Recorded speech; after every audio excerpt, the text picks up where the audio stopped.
Neil Fitzsimon is the songwriter and guitarist of FAB, a partnership with Bee Brogan, and they're bringing out a new album called The Wicked Pantomime. Hello, how are you today? Yeah, I'm fine, thank you. Now, the new album, The Wicked Pantomime, what type of music is on there? Uh, I suppose it's like left field, like alternative, like what they would say, like indie pop.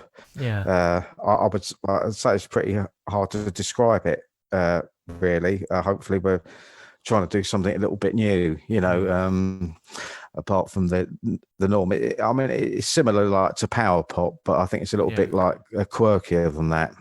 Does it have a very spooky Halloween vibe then, going by the Uh, name? no, no, not really. No, no. I mean, I think there's lyrically, it's a little bit off kilter and everything. Yeah, but no, it's just we thought that was this Wicked Pantomime was a really good title for it. Yeah, and it's a 2 CD thing. Are we able to pick this up in physical format then, I'm guessing? Yeah, that's right. Through Cool Cat Music in the USA, that Cool Cat, that's all with K's. Cool with a K, Yeah. cat with a K, and music with a K on the end of it. Yeah, you can buy it from there as well. It's going to be available digitally as well. Awesome. And how did you come up with the name then? Because if it doesn't have a Halloween sort of vibe to it or spooky vibe, how did the name sort of come about, The Wicked Pantomime? It was there's a track on the album called that. All right. I just thought it was a really good title. But really, I suppose it like embodies all what's going on in all the 14 songs that are on it. Yeah, for sure. And is this a relatively new group that you've made, FAB? Oh no, no, no! We've been around for a while.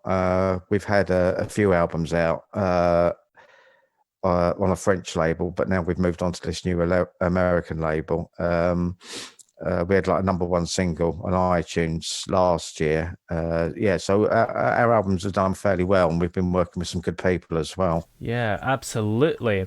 And you used to be in a group called Pretty Blue Gun. Is that a Yeah. similar type of music you made with them? Well, yeah, because I wrote all the songs. Well, And, yeah, I suppose. yeah. Me and B were both in that. She was the lead singer in that, and I was like the rhythm guitar player, and I wrote all the material. Yeah. Yeah. And when that came to an end, did you have a future to look forward to? Did FAB come about straight away?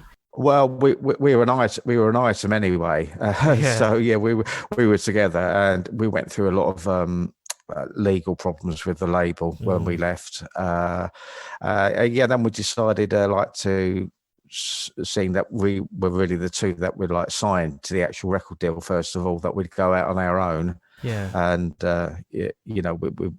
we got an American publisher to fund us building a studio in our home. So yeah, that's what we've done, and it's been so far so good. It's been really successful. We worked with some good people. So I take it it's been quite easy for you over lockdown then if you've got a studio in your home. Yeah, that's right. Yeah, there is. Yeah, I mean we moved down to the Isle of Wight from London a few years ago, Yeah.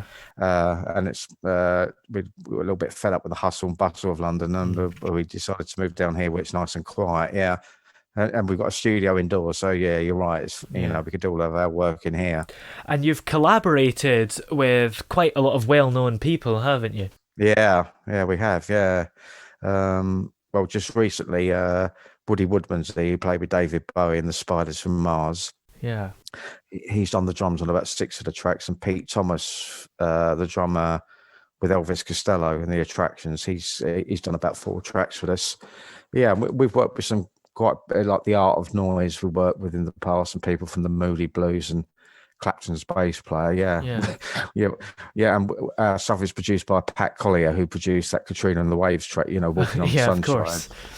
So yeah, he mixes all of our stuff, and he's produced our stuff as well.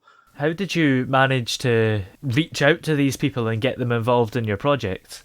Well, Pat Collier, he produced our first album when we first ever got signed. So it was an indie label that had like funding off of Sony, and I'd always been a fan of his music that he'd done with like the Wonder stuff and bands like that.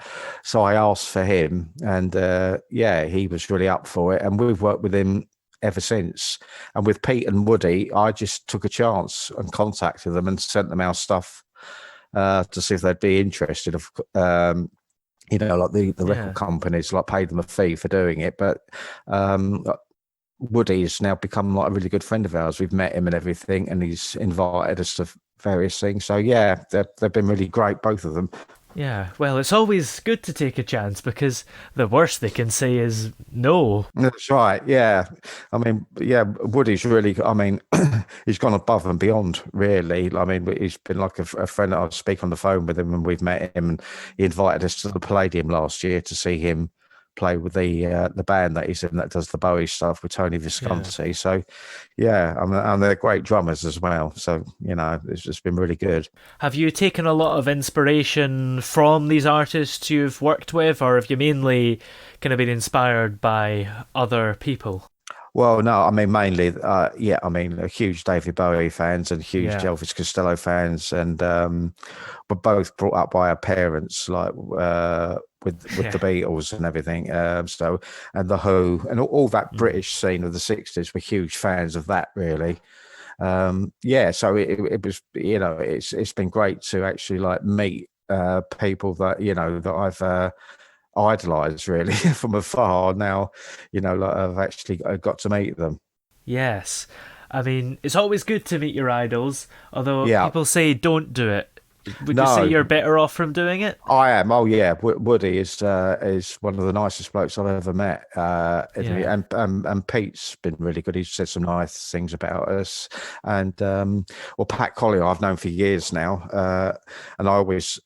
Before I ever got signed, one of my mates said to me, "Yeah, he'd be great working on your stuff." And as it turns out, no, you know, I know him really well. So they're really good people. I think you tend to find those at the top of the business are pretty nice. It's the ones a bit lower down that before you ever get signed, that can give you a few problems. That's quite interesting. I never thought of it like that. But, yeah, we had some horrific stories like doing demos with blokes who thought they knew everything, and it turned out they knew very little, you know. Yeah, I suppose people at the bottom probably got a job as a receptionist and think they're amazing. That's right. Music. That's right, yeah. What would you say makes your sound unique compared to a lot of the artists you mentioned and people you've worked with?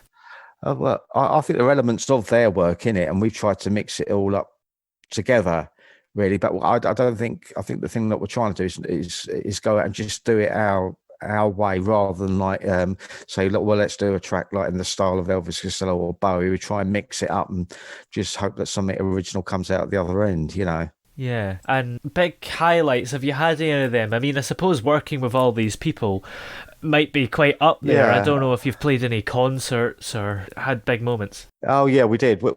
We toured with Pretty Blue Gun. We played the Dominion Theatre in London. Nice. We supported David Essex. We supported the film that was a big hit, The Commitments, you know. We went on a tour with them.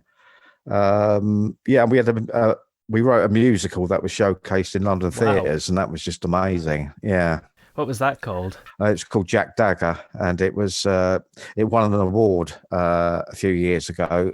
It was a Musical Futures Award, and it won it, and it got a week's run at the Bridewell in London and the Royal College of Music and a few other places. And that was quite amazing because once we'd written the songs and we gave the idea to two book writers what we wanted it to be about, they took it away and cast all the actors. And the first time I saw it, I couldn't believe that I'd actually written this stuff. You know what I mean? It was quite unbelievable. Yeah. How hard is it to make the switch from music to having to write a full story for a show? Oh, well, yeah. I mean, we'd had the story knocking about for quite a while, and we took it to two people that had worked in musical theatre, and they worked on the book for it, and because I don't read music, somebody scored it as well. Yeah, and we just turned up for one of the rehearsals, and it was unbelievable, with the actors and everything. Yeah, and it was really good. Yeah. Well, in the not too distant future, hopefully not too distant, have you got any more albums and exciting projects coming up? Yeah, well, there's a single from the album called "A Toy for Juliet" that's coming out digitally. They're just doing a video for that now, I think. Nice. The label, and yeah, we're constantly working. I mean, we've got a lot of songs we haven't recorded yet, and we've just started on a new one the other day. So it's a continual thing really for us. Yeah, for sure. And do you like to get up to anything outside of music? Do you have any hobbies, or is it taking over your life? Well, not really. I mean, I do a lot of reading, and I follow Chelsea, Yeah. and everything. So that keeps me busy. I'm quite fanatical about that. Always have been.